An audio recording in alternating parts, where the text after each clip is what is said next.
What's going on, y'all? It's TCG here, back again with another video, and today we're going to be taking a look at the OP-09 meta over in the East right now. They've been in this meta for quite some time, and there's definitely a big top 3 going on over there, but that's not to say that the rest of the decks can't compete. So we're going to take a look today at a bunch of the top decks, the decks that have specifically the most tops in large-scale tournaments over there, and just kind of talk about it a little bit. You know, there's some interesting stuff going on, and I have a feeling that the our meta is going to shape out pretty similar once we get to 09. So before we jump into that, you know, I'm going to shout out today's sponsor. That's going to be Dueling Guard. They have this awesome new Blue Lock Egoist collection up for pre-order right now, and I'm a huge Blue Lock fan, and if you are, this is definitely one that you should snag. They got a sick deck box, sick playmat, they got some sick action points, they also have some Dragon Ball stuff, and they actually have a whole lot of their Wave 7 and 8 stuff in stock right now. So if you missed out on like the Zoro Ashura, or the Luffy Sun God, maybe some of their other stuff that you liked and didn't make it in time for that pre-order, now's the time. They have it in stock and ready to ship now. So I'd head over there, link in the description, use that code TCG to save yourself a little bit of cash, and yeah, let's go ahead and jump right back into it. So, like I said, off the bat, we're looking at kind of a big 3 format. And if you're not too up to speed on it, let me give you the rundown. It's Dofi, OP1 Blue Dofi. That's right. Yeah, the deck that came out in the first set ever. Really, really strong right now with the addition of the new starter deck cards. And then on top of that, we also have Red-Haired Shanks. Now, that's a new leader out of 09. And it's just really, really powerful, you know? Like, just really steamrolls decks. It's super fast, it's super aggressive, it's just what a red deck really likes to be. And then of course we have Purple Luffy from 05 coming back and rearing his head again. That deck was really, really strong back in 05 specifically, but now they have a lot of new tools from that revamped starter deck. Again, those starter decks are really starting to pick up steam and show you why they revamped them. So those are kind of the big 3, but there's also a handful of other decks that are really, really performing well over there. But if we take a look, Dofi and Shanks are actually right now on this website. If you don't know what website this is One Piece Top Decks. I'll have a link down to it in the description below. So make sure to go check that out if you want to look over any of this information or deck lists or articles for yourself. But right now, Dofi and Shanks are actually tied for the amount of entries and tops on there. Now, I'm sure they record as many as they can. I'm sure there might be a couple that slip through the cracks, but for Dofi and Shanks to be tied, that's pretty impressive. They both have about 30 tops each respectively. And let's just go ahead and take a look at some Dofi deck lists. So I have 2 different ones pulled up here. This one is from October 5th, and this was a shop event, 9-0 first place. Just shows you kind of how powerful this deck is. You can go undefeated with it 9 rounds in a row. You know, that's the kind of deck that you want to be playing if you want to be winning.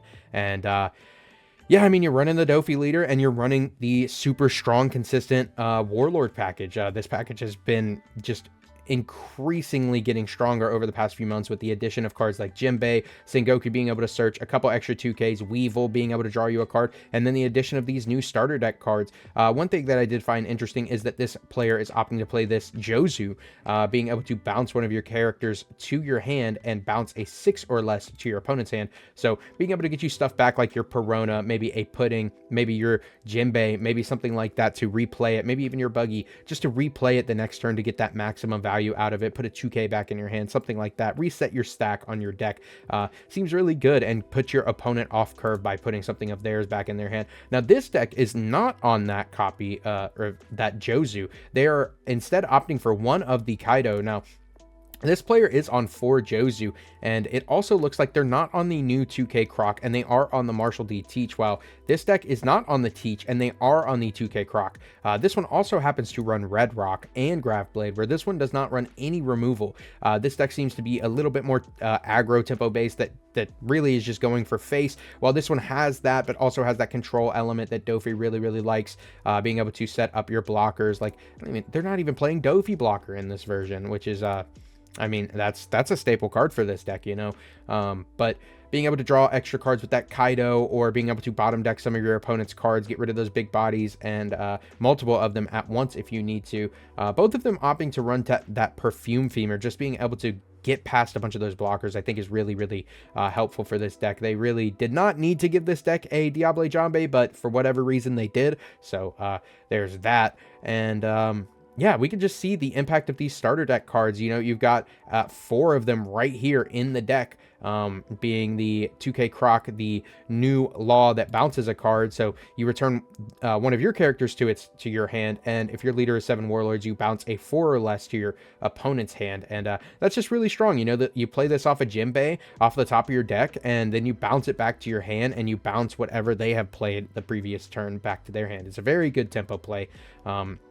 And then also this Boa, which I do believe to be one of, if not the best cards in the deck. It's a blocker that on play looks at the top 3 cards of your deck, puts them in any order, and then you give your 7 warlords 1 rested Dawn. So you're not only setting up your top deck, you're also gearing up for your leader swing to then play something off your top deck, and doing all of that just for 4 Dawn. So imagine you play a Jinbei, play this Boa, stack your deck, give the Dawn to your leader, and then you swing for 7. I guess you have to give an extra Dawn to Dofi, but you swing for 7, pay that last Dawn, you play something else like another Jinbei or a Weevil, get maximum value. I mean, we're talking like 4 bodies on field, one of them being a blocker, and the others potentially drawing you cards. It just kind of shows you how powerful this is. Not to mention the recursion engine that gives you, this Moria gives you. So Dofi is definitely a menace, but Shanks, like I said, is right there behind it. You can see right here 30 entries as well, and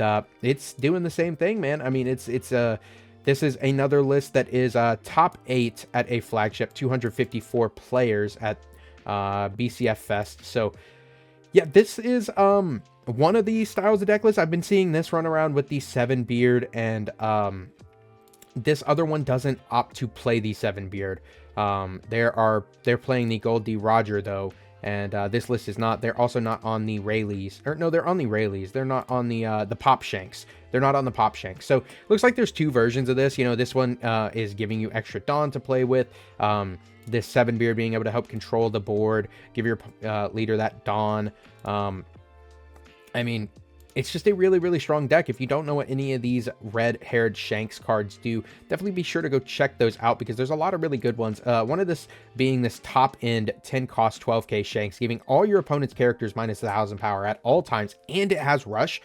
This is just really powerful, especially in combination with the leader, that when your opponent attacks, you give one of their leaders or characters minus 1,000 this turn. So essentially, they're using 5ks to attack in as 4Ks into a 5K, that then you can drop them down to a 3K if you need to. They're also on this Baccarat, which lets you trash cards from your hand and give a leader or character plus 2K. So you can turn your dead cards into 2Ks like this. If one of these no counter cards is in your hand, you have this Baccarat on the field, it can then become a 2K. You can also use your leader effect in combination with that to essentially make it like 3K worth of counter on a dead card.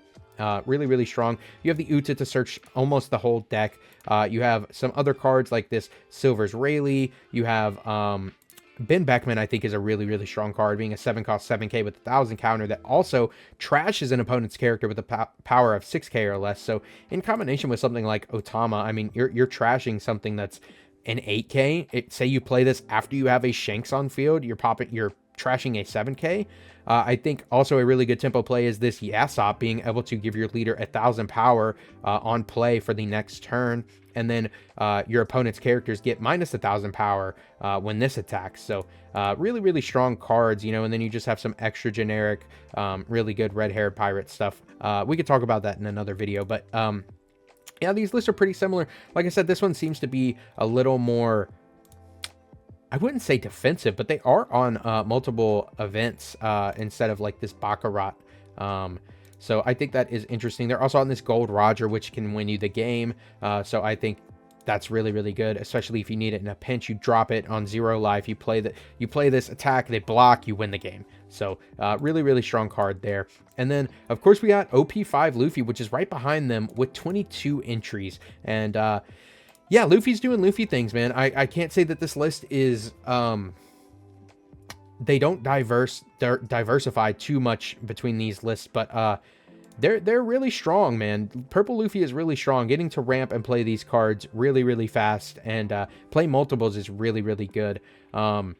The starter deck gave this deck a lot of new useful cards like the Luffy Taro, which plays a purple 5 or less Straw Hat from your hand. You have the Zoro Juro that came out of that deck as well that gets to add a purple Straw Hat to your hand. Then you also have the Sangoro. When you attack with 8 or more Dawn, you get to draw a card. So that's just a really nice value engine right there. You also get this new Usohachi that rests a 5 or less on play, and it's a 2K. Like, really, really good. You have the new Onami that is a blocker, and if this is on play and you have 8 or more Dawn, you trash a card and draw 2. So that's really strong. And then some of the new cards that came out is a Law Searcher, which looks at the top 4 and adds either a Straw Hat or Heart Pirate card to your hand. And one of those being this Gum Gum Giant, which I think is going to be a really, really strong card in the future. Not just right now, but this, for any purple Straw Hat deck, this is just really good.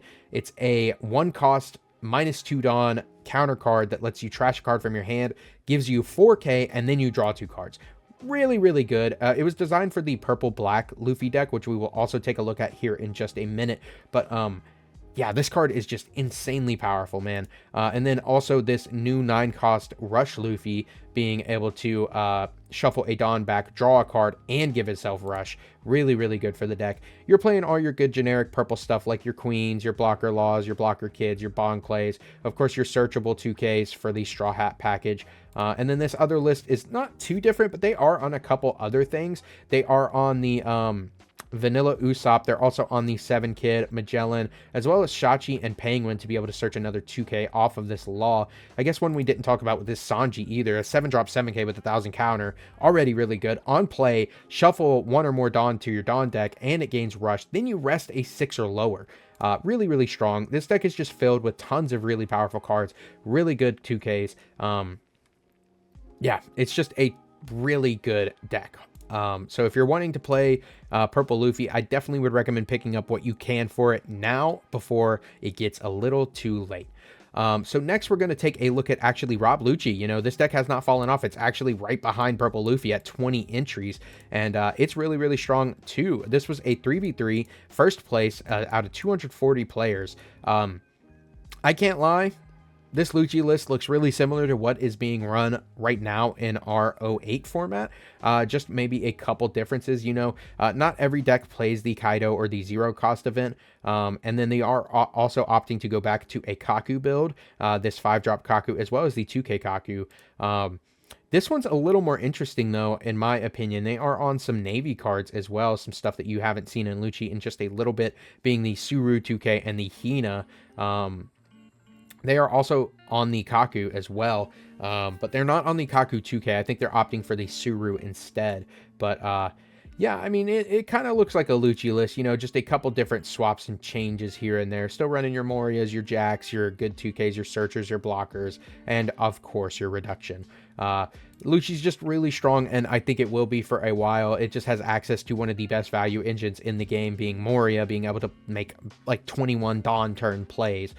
So being able to do that and do it pretty consistently while blowing up your opponent's board makes this deck a real big threat. But I think the reason that it's not performing as well is because these other decks are starting to be able to pump out more bodies than Lucci can really take care of.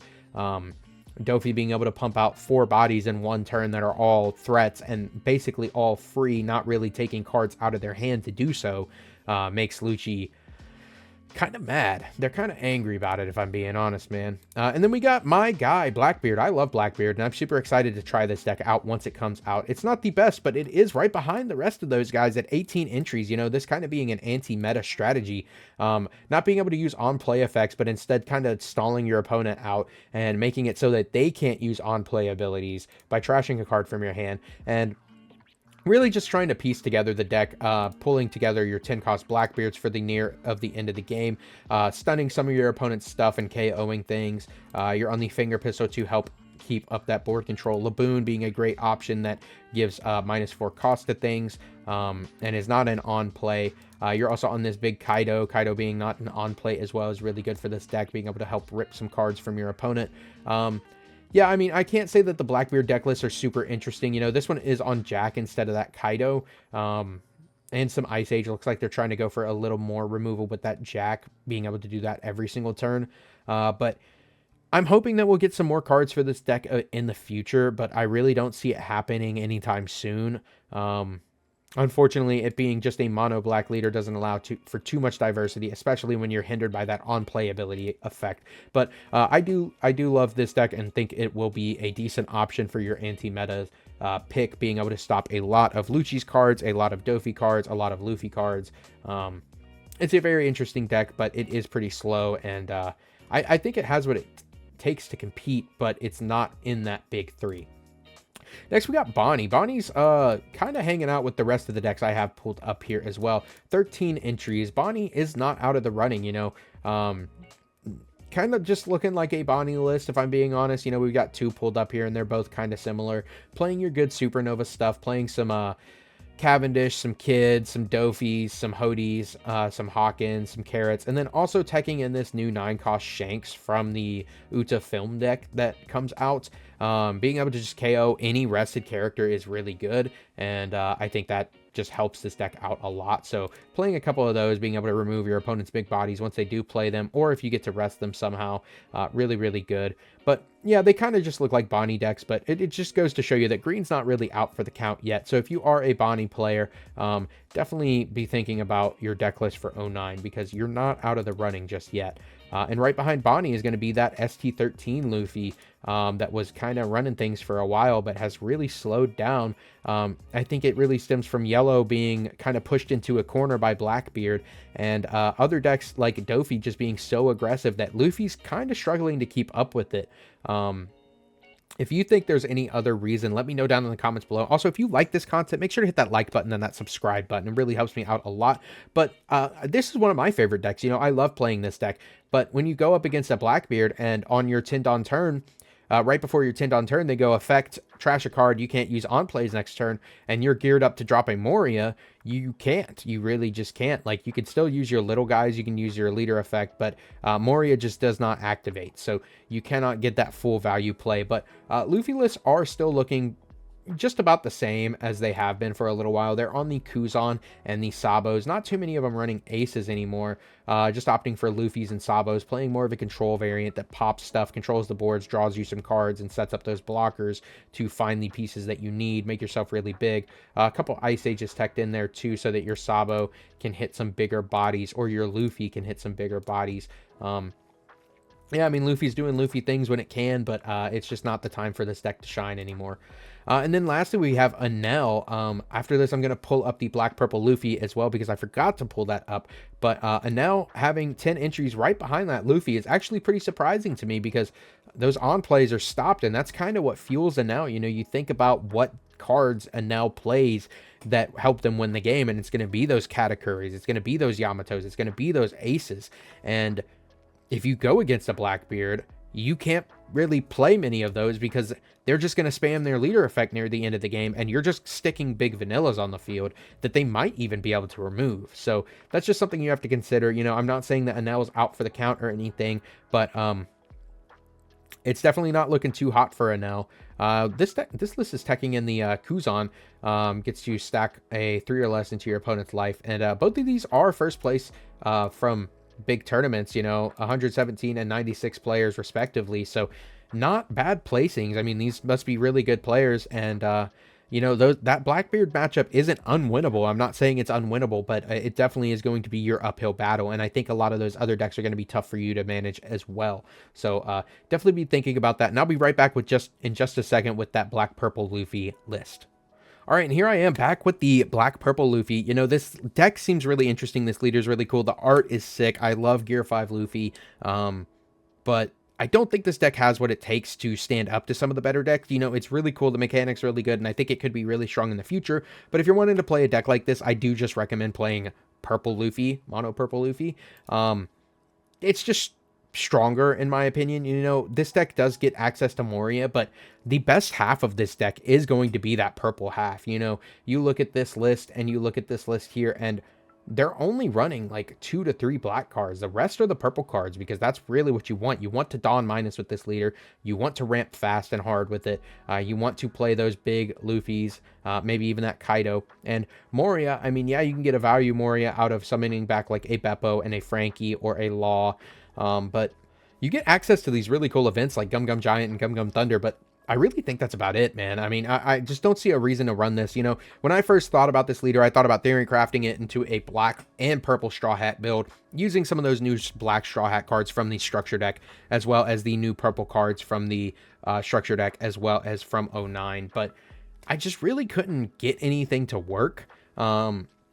Like I said, it just felt like the black cards were holding you back from how good the purple cards can be in this deck. But let me know what you think down in the comments below. I'd love to hear your thoughts. And yeah, I think if we don't get some sort of ban list before now and 09, I have a feeling that our 09 format is going to shape out a lot like the East. And I don't really have a problem with that. You know, the big three format, consisting of Dofi and Shanks and Luffy, is not going to be a terrible format. You know, there's going to be multiple decks for everybody to play. As you can see, we just took a look at a lot of different deck lists, and a lot of them can compete still. But there are still like 3 best decks in the room. It really reminds me of that 05 format that we had last year with Sokka, Enel, and Luffy being the best decks in the room. So, it being pretty similar to that format, I think that we're just going to see similar results. You know, I think it's going to be a similar meta, and I don't anticipate us getting a ban list. You know, I don't really think we need one. You know, Dofi is really, really strong. Shanks is really, really strong. Luffy is really, really strong.